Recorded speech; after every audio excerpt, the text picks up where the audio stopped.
different parts of. Yes. Hi, everyone, and welcome to another episode of The Feminine and the Masculine and MasterHeart. Dirk Terpstra, thank you for joining me on yet another episode.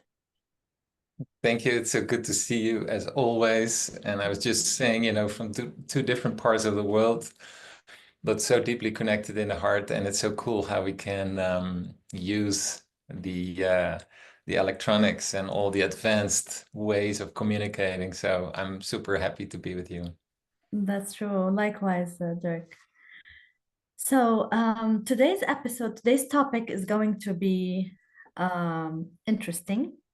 It is something that is alive for at least for me now and for a lot of us in different ways. And that is the topic of war.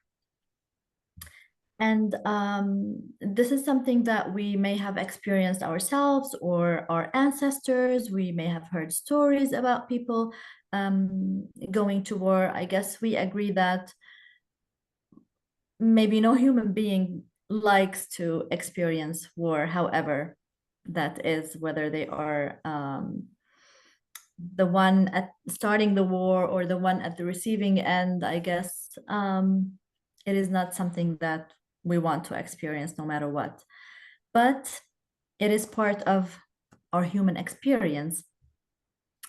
And right now we are witnessing different kinds of wars that are alive right now for a lot of people right now, and we get to see it, on social media broadcasted in front of our eyes. To me, I'm living in Lebanon, to those who don't know, and the war has been part of my ancestors' life. My great-grandfather left Germany after World War One. He fled Germany with his family. My maternal great-grandfather, my paternal great-grandfather was kidnapped by the Ottoman army to serve in what they call Seferberlik, which is the obligatory military service, but where they don't compensate them for that service, and they treat them really bad, and he had to run away. He came back from Turkey to Lebanon walking on his feet. He kept walking for 2 months, crossing like Turkey and then Syria, and then he came to Lebanon. My late father, was an internal security force member, and he witnessed the war in Lebanon. And my first experience, the time where I was aware of the war, to me, was in 2006 when Israel attacked Lebanon. And now as well, it's again here for me. I'm having to, in addition to what I get to see is happening in Palestine, I hear the bombings sometimes. I hear the sonic booms. I hear the fighter planes and the espionage planes. And so this is something that is alive for me. And there's always this question, Dirk, that why do we start wars? I guess we get to a point where we try to make sense of what is happening, and it doesn't make sense. Not even for those who win the wars, because they also lose a lot. And so why do you think we start wars? Yeah, that's one of the most powerful questions and deep questions that you can ask. And there's something, we have quite a few things in common. And the one thing is that, as you might know, I grew up in the Netherlands, and my parents were experiencing the war, the Second World War. And my granddad was in the resistance, and he was doing whatever he could because he was probably asking also himself the same question. And I was growing up, sitting on his lap and listening to the stories, and they were often very heroic. But he did what he could from his consciousness, and so my parents were young; they were teenagers, and they met each other. They fell in love during the war, where literally the bombs were also dropping around them. And then me growing up from them as a child, and I had to join the Dutch military, and that was compulsory. And I was chosen to work in a war zone era where we were not just practicing as most of the boys, that got into the army, but I was, selected to do something very specific in the Cold War era to listen in to German troops and to follow their movements and all that. So there is a lot that is in our genetics, I would believe. So we asked the question, you know, um, it is because we're not, I think war is when we're not at peace. And that's a very simplistic way of answering it. But when we are not in peace inside of us, inside of our story that lives inside of us, that determines the way we think, determines the way we speak, determines the way we act, then we are continuously trying to find something that works for us. But if we only have an example, like your great grandfather, your grandfather, your parents, maybe growing up in a war torn area, um, we do not have mimicked. We never received the examples that we could do, in order to get along, um, to build a good life together, to respect one another, and to live in peace and harmony. And so I believe there lives a war that goes very, very deep, in our genetics, and there's a memory in there, and that's what if we're not conscious, we use that memory in order um, to grow together in countries or within a country, even sometimes within a family. So it's from macro to micro, and that's what we see. But we usually say we're in a war when it's obvious, when the bombs are dropping, when you lie in your bed and that you're potentially not safe. But it doesn't mean that if that is not happening, that there is no war. But now it becomes so obvious, if that makes any sense. Absolutely. Thank you for saying that, Dirk. And it does make sense that we must be living a war inside of ourselves for that to manifest outside us as well. And, you know, with all the conversations around what is happening, and seeing, all the great losses and the anger and the sadness, and with all of that, we feel like, is there really hope for humanity? Does that embodiment of when we are embodying that war within us and we are transferring it to the outside, we're manifesting it outside, does that make us less human? Because is all this evil that is happening, all this hurt that we're causing one another, it doesn't matter the reasons or how this manifests. Does it make us less human? Because sometimes I feel like, and I'm talking about myself, I'm convinced at some point that this can't be human. If you're ready to hurt someone at that level, with that intensity, with that, you know, at the level that we're witnessing right now, this cannot be human. And then sometimes I think, but then on the other hand, on the other extreme, we see people who are selfless. We see people, volunteers all around the world who are the embodiment of light, the embodiment of all the human values.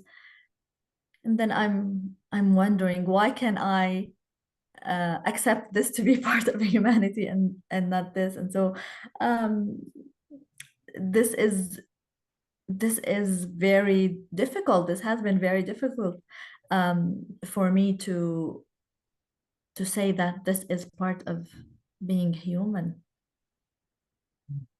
Yeah, these are obviously also for the listeners, these are very big questions. And this is something that we, you and I have been living with, since our birth. And when you ask me the question, is there hope? That determines whether you have hope. For me personally, hope is a bit of a beggar. And I know that Mhm. most people talk about hope, but hope is more waiting for something to change. Mm. And therefore, in my belief system, um, I feel powerless. I can have hope when a certain leader is being elected, when a certain change has been made for us.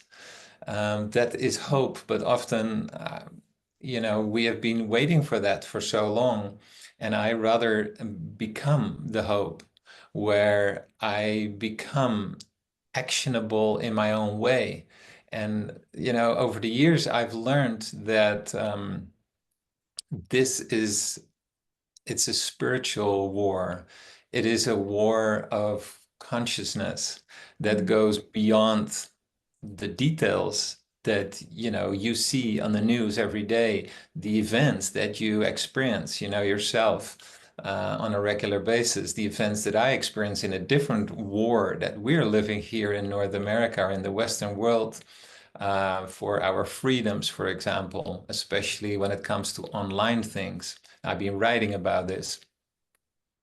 But in the end, if you go back about, I believe it was about 5,000 years, and archaeologists look and what they find, of cities and tools that people have been using, um, there were no weapons. And people were very surprised. They says, well, wars have always been fought.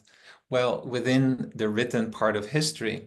And then you have to be really careful, because the history that you and I have been learning or reading about is often being altered by people with certain motives. So we don't even know the 100% correct history that has been happening, because we see a version of that. And so if there were, let's say, 5,000 years ago, there was no weapons, people lived in harmony and peace, and they um, built a life in terms of, a different level of consciousness. That is possible, it seems, if you believe the scientists, and therefore I believe personally that it is all comes down to our level of consciousness.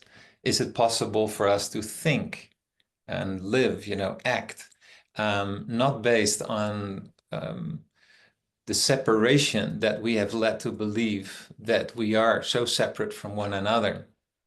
And you and I often also behind the, not behind the camera, talk about the connectedness that we have, together, that we can feel. There is no separation in that sense.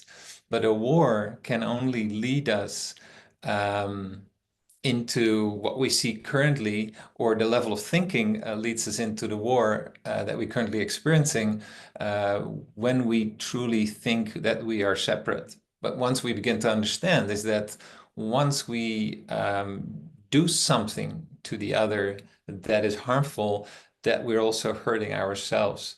And so I see, even though this talk that we have currently would not be happening if there was not such a pressure on us, in terms of what we're going through.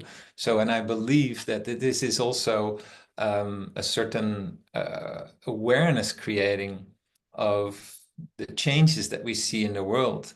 And there's many aspects to it because it's the field around the planet. The geomagnetic field is changing very quickly and has been changing and will be in a very unique phase until, let's say, around 2030.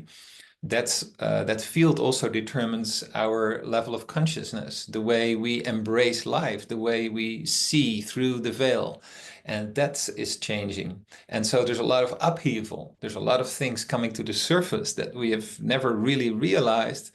And they are so hurting us, or they're so often confusing us that we see there is so much chaos, but it has always been living under the surface, but it was hidden. And so there is many different aspects. And then on top of all of that, I believe there's also an intergalactic war is being fought for probably gazillions of years, where our planet is very unique in that sense. It's very unique. We have unique uh, DNA, for example, in humans. Humans have the capacity to have emotions, as we know, and we have, even you and I work also in that field of the psychology and the emotions in our heart. But that seems to be very unique when you compare it to other species, what I call intergalactic species. So they're interested in us. And so on a bigger level, and this sounds maybe really out there, and if you would have told me this maybe 30 years ago, I would have laughed and turned around. But that's also what is happening. So there is on different levels, from micro to understanding, the details, to a very high macro level. And so we live all in different simulations, and we shift back and forth.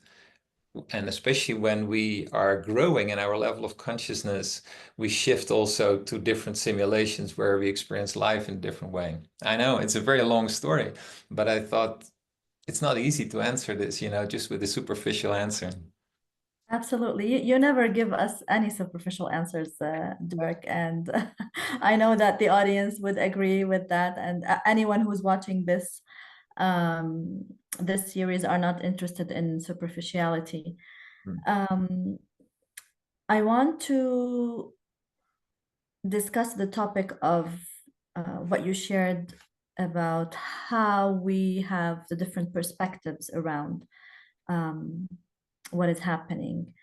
And do we have to have the same perspective so that this can end? Do we have to um, have a unanimous judgment on the fact that a group of people are the bad people and and the other group are the good people, and we're all seeing things the same way, and then this is the final judgment, and we take it from there? Because like we were talking about how some people really don't know what's been happening. And for us, I know for me, sometimes it's frustrating that some people really don't know. And so even when people who know, but they know a different truth than what I know, that also is sometimes frustrating for me.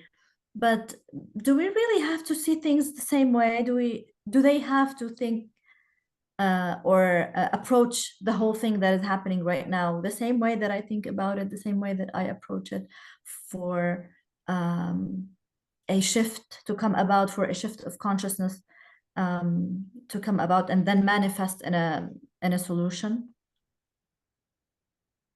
Well, you talk to me about I'm not superficial, but you're definitely deep questions that are not always easy to answer, but they're really valid questions. I think if we are not very conscious, we basically repeat the story that has been handed to us. And therefore, your question cannot be simply answered by saying yes or no, or it depends on the story that we have been living and reproducing throughout our lives.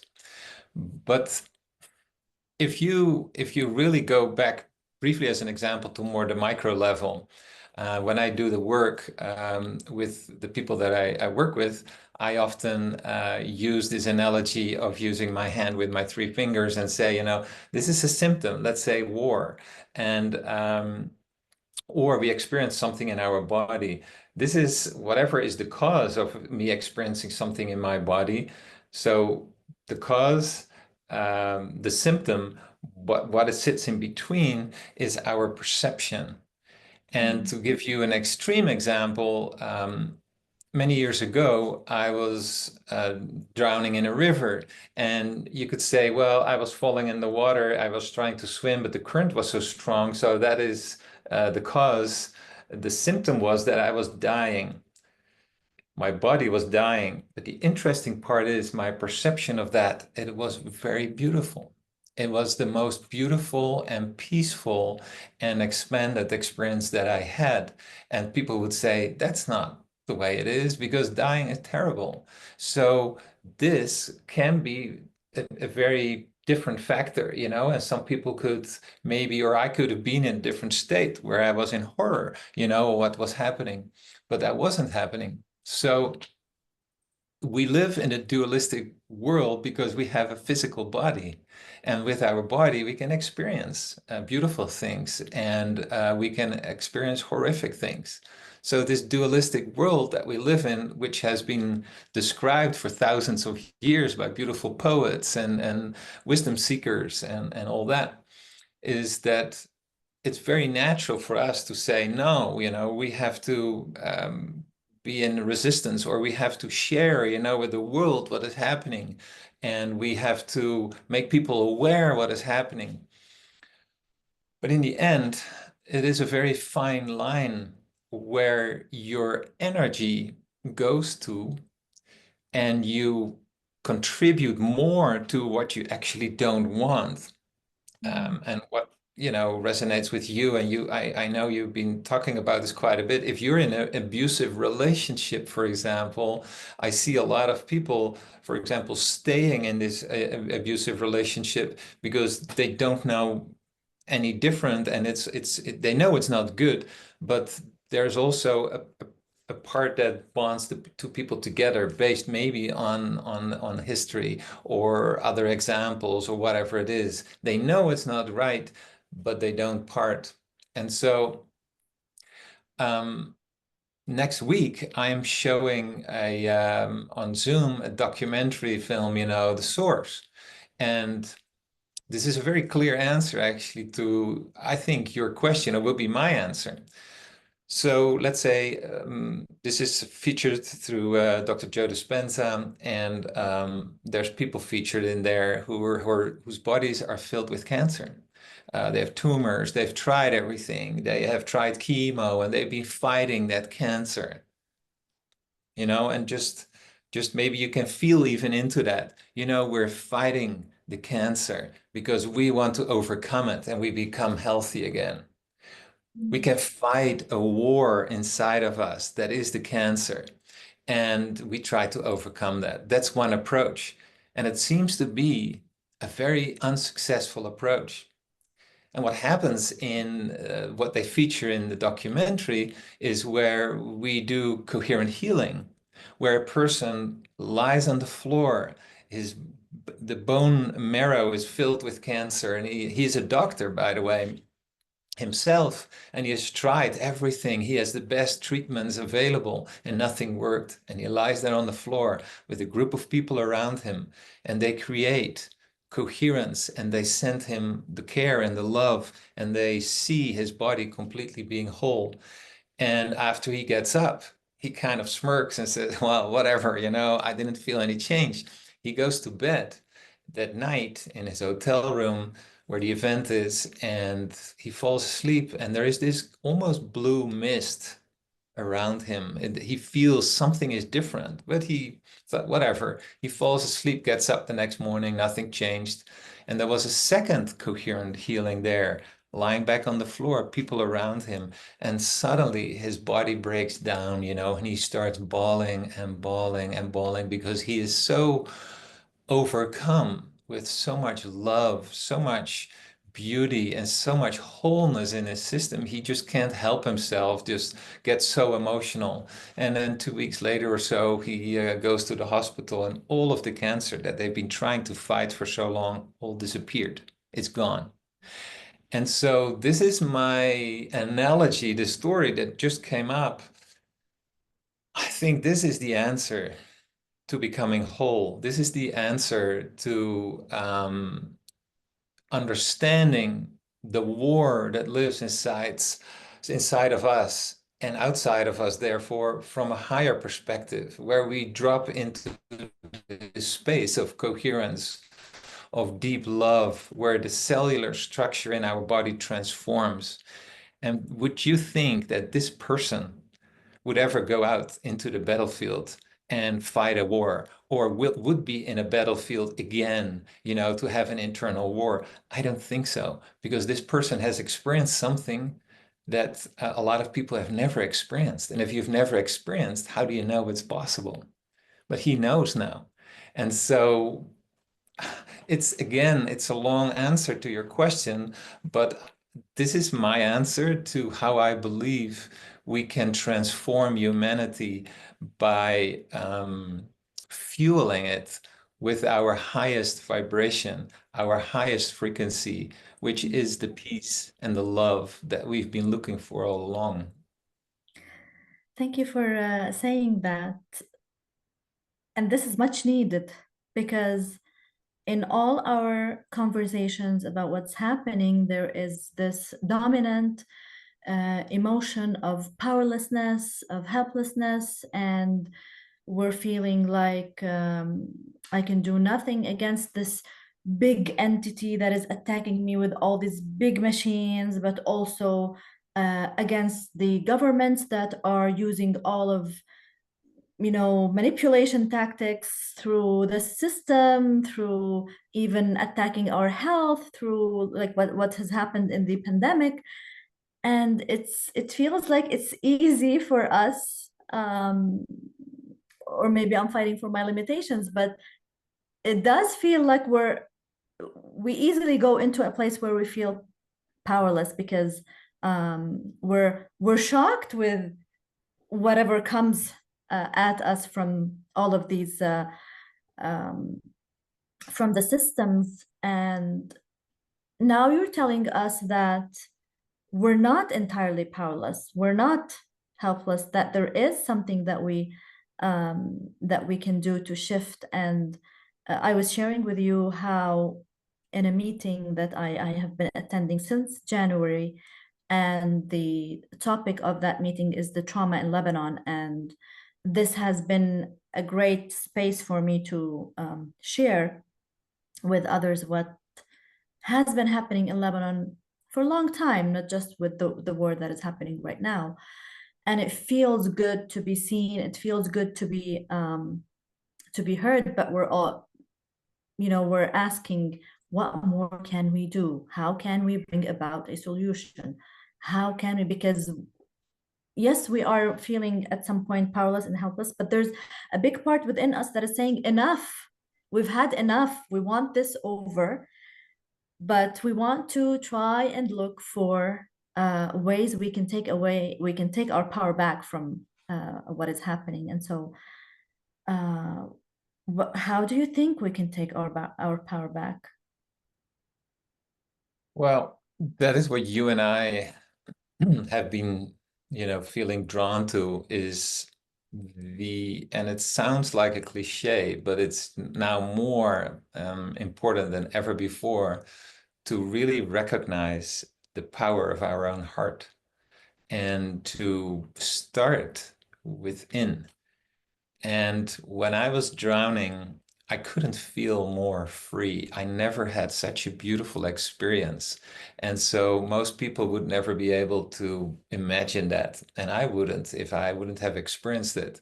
So why would it be is that I feel so free while my body was in danger? Is that there was a different level of expansion, in my own awareness. And we know, and most, I guess, or maybe all of your, listeners, and at least my, tribe know, is that we're so much more than just our body. And therefore we focus so much on the material. And so the more we go inside of our hearts, what also happened during that coherent healing session, for example, the more we change the vibration inside of our bodies, the more we change the vibration is the more we shift. Also, in each cell, we have 50 trillion cells, and each cell is the nucleus, and in the nucleus is our DNA. And our DNA is actually changing, excuse me, accordingly. So when we create a more coherent field environment inside of us, we shift our DNA. And now the beautiful, you know, um, part of the story is that we live in a time when we focus on the wars. That is one of the worst times ever, maybe you might think. But we live in one of the most beautiful and most opportune times ever, because that field is changing so much around the planet that also has an impact on DNA. And so we're not just only up leveling our own genetics, where we become a more powerful, from a heart perspective, human being, but also we activate our quantum DNA, which has never been activated before inside of us. So we also activate our own level of consciousness. And so we are being asked to go inside, and asked to go inside and again, because this doesn't only stay within our body, but it ripples. We create a frequency out in the field, and it helps shift that field. And that's the best we can do. And of course, we have the physical body and we want to contribute, but we have to be very careful. Especially for myself, witnessing that every day, working in the field of trauma, where the more we focus on something, the more we fuel it with our energy. And it's a very fine line to say, like, yeah, let's focus on that. Let's get out and do this and that. But what we're doing is we're fueling that with our awareness. We're fueling something that we actually want to stop. And that could be the war. And so in the middle of the chaos, where a seagull, in this storm flies just through the center of that storm, where it's silent and where it can, just fly. And this is where we can find our peace inside. And it doesn't mean that this is the dualistic part again. We says, but we have to do something and we have to fight, or we have to make people aware. But if you truly understand the energetics, this is way more powerful, because it shifts everybody, but it's not immediately visible. And that's why we often discount it. And it's the opposite of the story that you and I have been told when we were little. Absolutely. Yeah, it is this part of uh not happening like right away. This also has been a um like a variable. It's playing out in the conversations of so let's say in this meeting that I have been attending, um we always hear, okay, we have been meeting since the beginning of the year. What have we achieved? What is when is this going to end? Is this enough what we're doing? Hence, it adds into the feeling of powerlessness for some, and then it fuels the warrior inside others, that they want to, maybe this means that I have to do more. Maybe I have to like embody the warrior more. But what you're saying here, Dirk, is I can take my power back as an individual, and connecting to what matters to me. And this can be a source of resilience for me through these times. And I can play a part in the healing. I can play a part, because we're always talking about the collective field. And we're, like you said, we're talking about the collective field of trauma, not like we're talking about the trauma aspect of the collective field. We're not talking about the loving part, let's say, of the collective field. And I will give you an example. When I was asked, do you trust your like the politicians in your country or the government to like have a crisis management or a plan to help the people, to support them in case something happens? And my answer was no. And this made me think of all of the other ways that I'm getting the support and how people in my country are taking care of each other. And they are taking the role of the government in crisis management, in leadership, in finding solutions. And I know that this is something that I can always count on, is, you know, people taking care of each other. And so this is one way to me. This is something that has been like a resilience resource, I call it, that I can lean into whenever I feel hopeless, because like you said, I'm focused on the people who are doing the bad things, but then there are so many people also who are doing very good things, who are helping in so many ways, people supporting each other, gathering, um, people, you know, taking care of each other. This is something that um, is very big for people in my country, and I know everywhere. When governments step aside, I know that, you know, people will take care of each other. And so this brings us to the question, and you did speak to that a little bit about um, you know, not feeding the field with the trauma by focusing on it, and then looking at, you know, connecting to the heart. And that means that we connect to the qualities of the heart, like empathy, like care, like kindness as well. And this, but this also needs to manifest, right, Dirk? It's not just something that, you know, I sit in meditation and I'm dissociated from the Mm. world, and I'm like, I'm in the power of my heart. That's not what we want, right? We want that power to manifest on the outside as well. How can we manifest that? Well, I think you gave the perfect answer already. First, you asked me, um, when is it going to end? And then my short answer would be when you decide it's going to end. And then you give me the answer to your question where you say, I see so many people looking after each other. They care. They are really, you know, loving towards each other, working towards solutions. That is what I call compassionate action. That is not fighting a system that is not functioning anymore, but that is actually building something new based on a different level of consciousness, on different choices, from more care and love, instead of using our energy to fight a system that is very corrupt, is very rotten, is to build something new and to direct all of that energy towards that. That's when it's ending. For the people who are doing that actively, the war is ending because they feel that they're building something new. And my question to you and to all of us would be, what if everything of the violence stopped in the next hour? No planes were flying anymore, you know, dropping bombs. Nobody would be killed anymore. Nothing. It would be over. What then? We could still fight the war inside based on all the horror that we have witnessed. And we could, until our last day, we could still perceive that the war is going on inside of our psyche and our bodies and all of that. So the solution is not just for the war to stop and people would not be killing each other anymore.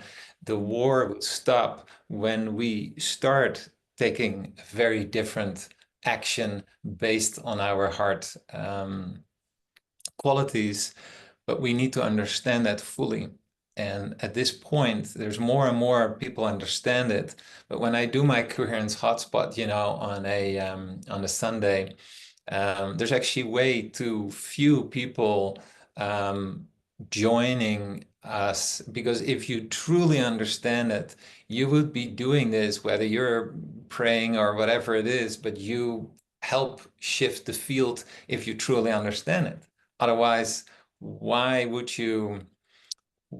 Why would you not do that? It's the same if you truly understand how it works, that we can transform the human body. Why would you keep fighting it and put all kind of pharmaceuticals in your body while you can completely transform it by the power of love? And the best professors, from universities in California, they show what happens to our cellular structure, and that is the coolest part. So it is applied awareness, and not what you're saying, not just sitting and maybe meditating, but it's more becoming coming into action based on that knowingness. Thank you so much for giving us this answer. It feels liberating, and it feels really empowering that to learn first that there is something that we can do, and that it is something that um, that is impactful, something that creates a shift, something that has an effect on our physiology, our electromagnetic field, our energetic field, and also into the collective field. That sounds like we are powerful, not powerless. Thank you Well, for saying that. and also just go with a couple of really good friends that you have, or family members, and just imagine with who, when you connect with someone, with whom do you actually feel the best afterwards? When you walk away and you say, yeah, that feels really good. Or you could say, I have this really good friend, and he or she is really right about the things, and I admire him or her because of all the activism and that. But you walk away and think, oh my God, there's such a mess on the planet.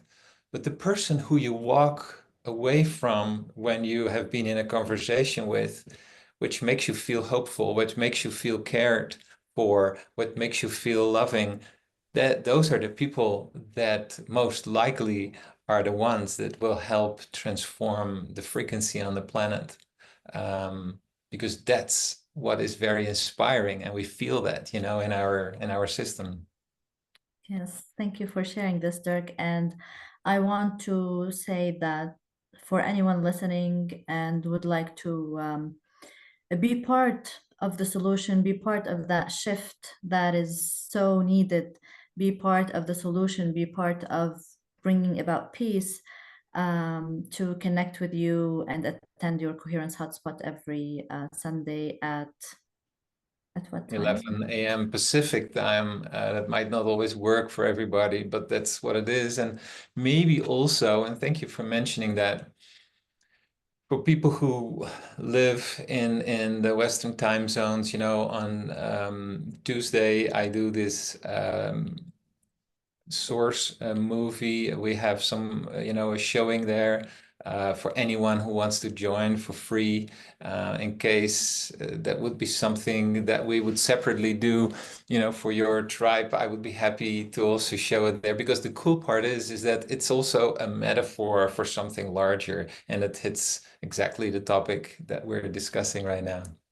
Wow, that's great. So I will make sure to leave the links in the post so that anyone who wants to be part of the Coherence Hotspot or the screening of the source, so they can make sure to like book their book for the event. So Yeah, we there's one thank, last thing that I want yes. to share too, when you talk about energy made visible. And we can walk away and say, hey, I feel really good about connecting with you as always. A friend of mine, a really good friend, sent me a picture yesterday. He says, do you know what this is? And it's a big lake here in the valley. And I saw all kind of beautiful ripples, from the center out.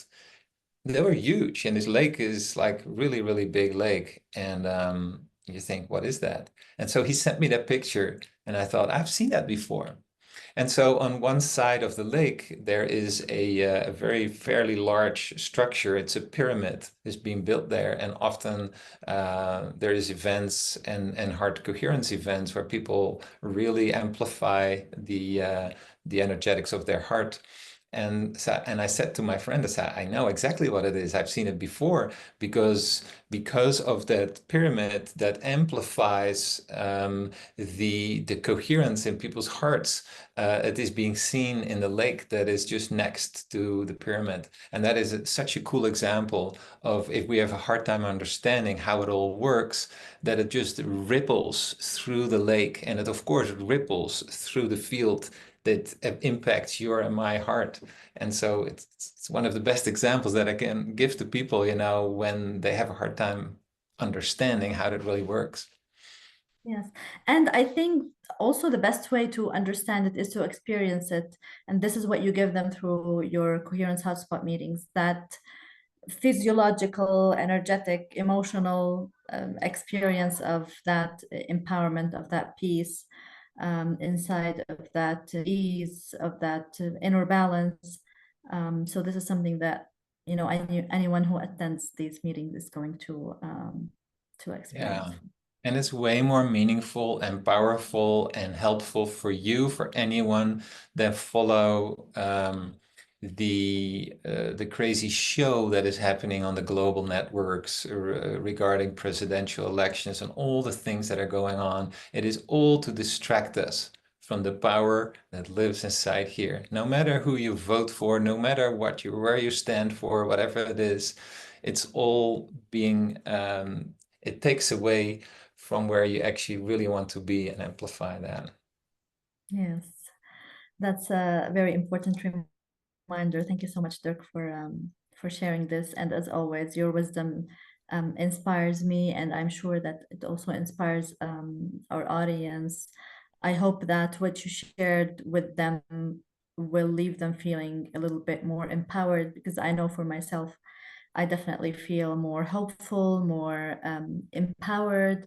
And I love how you give us these examples and explain how things work in a way that, I get to have a visceral experience of that. It's not just something mental that I have to learn about, or just a thought that is planted in my consciousness. It is something that I can experience at a very deep level that also ripples out. And that's what I love about um, what you share. To me, this is empowerment, when I could like see and witness my power and what I can do. So thank you so much for sharing your wisdom with And us that, tonight. that gratitude is mutual because I have so much care and appreciation and love for you, because you're asking questions, you question a narrative, and you are so open to further embrace, all the truths that are potentially out there, and to share that with other people. So people like yourselves are really important for, being part of this big change on the planet. So, and that's of course why I love to be always in touch with you. Thank you so much, Dirk. I'm grateful for our connection and our ability to share all of that with other people. Mhm. So it's been, wow, we've been going for like an hour, or a little bit less than an hour. So this is going to be juicy for sure for Mhm. our audience. Thank you so much. Thank you to everyone who has watched the live. I will be adding the links. Dirk will give us the links to the coherence spot and today and Tuesday's event. So keep an eye on the post, in the caption, in the comments as well, so you can have access to the links. And we will see you in another episode. Thank you so much. Thank you, Dirk. Thank you so much. Don't forget to take a few deep breaths and feel that connection with your heart, and maybe even let the truths that have been discussed in this hour just resonate inside you. Thank you so much. Thank you. Bye bye.